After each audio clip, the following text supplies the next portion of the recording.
You know, I've been preaching for years, and I'm seeing a couple of things that are really starting to elevate themselves a little bit more.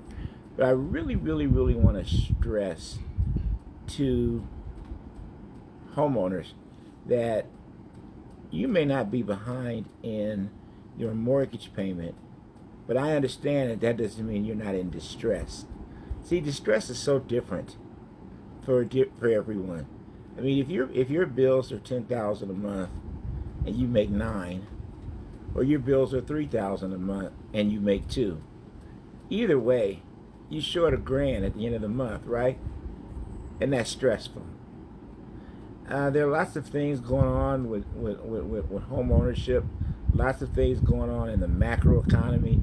I mean, we already we always discuss gas and food and all the stuff that the pundits and everybody talks about on television. But what about some of the things in home ownership that are going on that you need to pay attention to a little bit? What about property taxes? Any of you guys experience your property taxes either going up, or there being an assessment or something that you weren't expecting? What about insurance premiums? Man, out here in Cali, depending upon where you're at, the insurance is still a problem.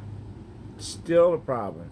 Most of us, because myself included, even if you had a really good relationship, paid on time, been with your insurance company forever, and at least one day, we're getting canceled or not renewed. That was really, they weren't canceling you officially, they were not renewing your policy. So when we go back in to get the policy with someone else, the rates and things like that, the coverages have all been more expensive, way more expensive in most cases, so just, and then let's face it, what about income?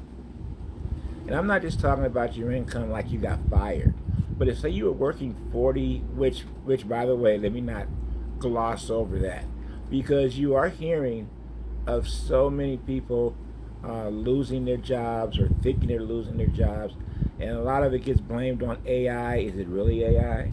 Is it really AI yet? Or is AI an excuse? I don't know. These are things for you to think about. But what about the person that maybe you're at 40, 45 hours a week, and all of a sudden you get cut to 28, 25 hours a week? What if you get cut to a part-time status, and what if the part-time status at your employer does not then include your health insurance? And now you don't have health insurance, or at least not the coverage that you had before. I mean, there are lots of different things that we're facing right now that are coming up, that are piling up on people that have homes. They have anybody have anything, but I'm just specifically talking about people that have homes in this particular broadcast. I would tell you, a lot of times as well, you're going to have those personal things that come up that are going to affect you and affect your home. You're going to have the situation with children. Maybe they're growing, maybe they're now in different sports, maybe they're now in club activities, maybe they're in activities now that just require a little bit more money. Maybe you're taking care of parents.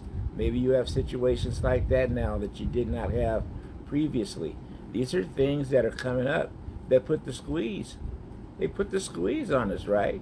What if, just life just happening, just different things in life just happening, and that really just throwing us off of a schedule, even if say we're looking to retire.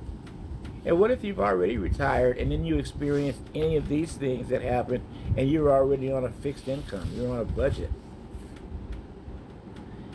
So I just say these things to say, hey, listen, you've got hopefully a good asset in your home, and you should look at what you need to do that maybe you can utilize your home to help you through trying circumstances. And I'm not talking about just selling your home, but there's nothing wrong with selling it if you've got to put yourself in a good position, a better position. If you've got to put yourself in a better position, that may be a good option.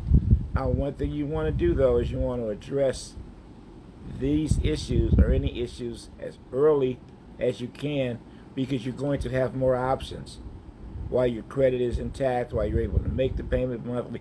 Once you start, and hopefully you don't experience this, where you get behind on your payments to your house and to your HOAs or any of that type of stuff, the options you have to pull out that hole decrease a lot.